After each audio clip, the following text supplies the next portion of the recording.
Hey everybody, welcome back to the Garden of Life series. This is part number 2.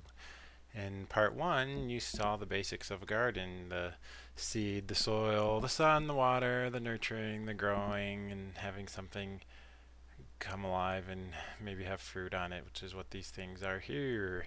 So the next thing that we're going to talk about is what happens sometimes when you're trying to do a garden. Does it always just work out? The sun shines brightly, the soil's nice and soft and perfect, everything just takes root and grows with no problem at all, and the water just comes nicely. It doesn't always work out that way. Sometimes some things happen that mess up your garden.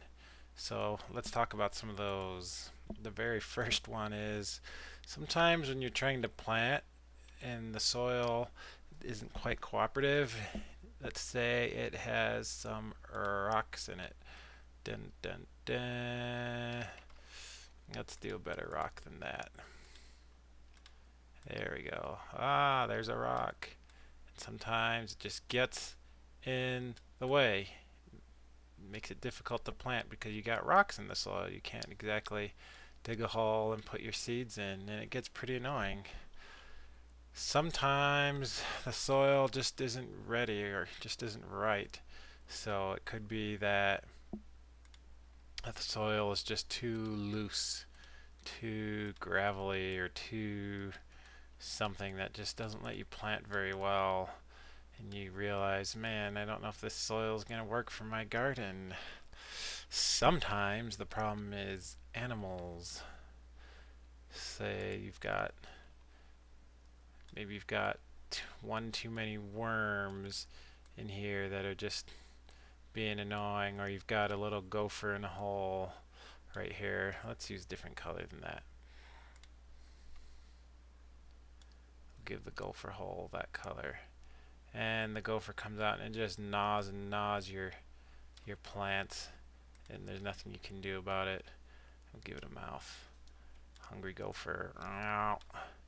I know, quite the artist. There's our gopher. It came out of its hole.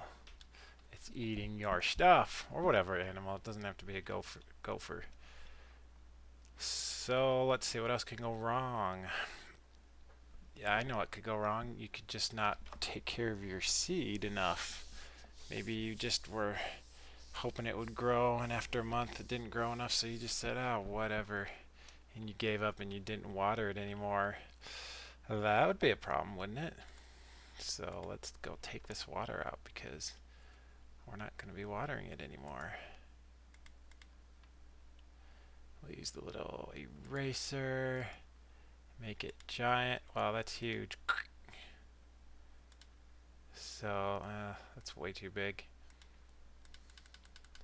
And we'll fill in this funky little texture.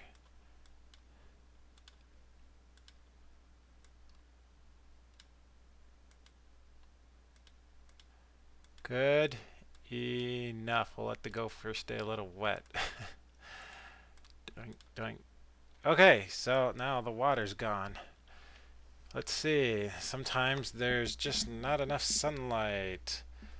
Let's say it's cloudy often, and you get frustrated because the clouds are not giving your plants the sunlight they need.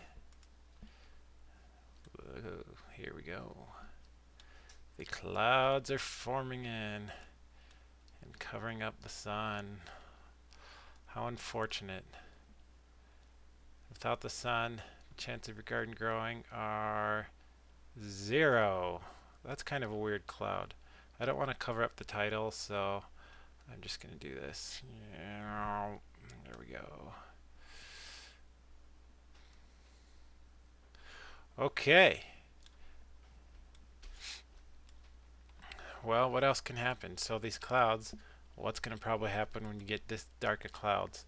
It's going to rain like crazy. And what's going to happen? This could happen. It's pretty scary. Tons and tons of rain.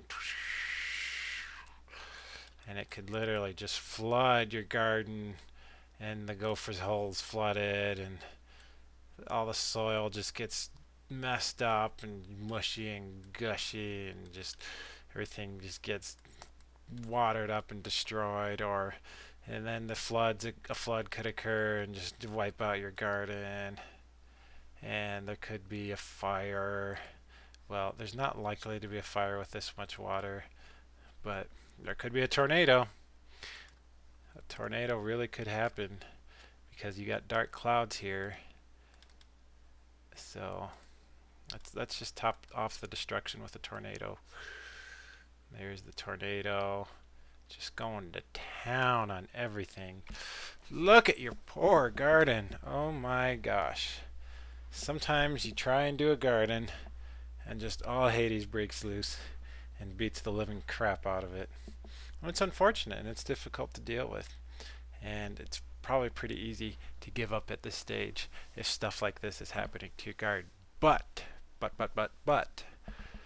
if you stick with me in the next video, we're going to talk about how to persevere and keep your garden going even when it gets the living crap beat out of it like this. So stay tuned for the next video, and thank you for your time.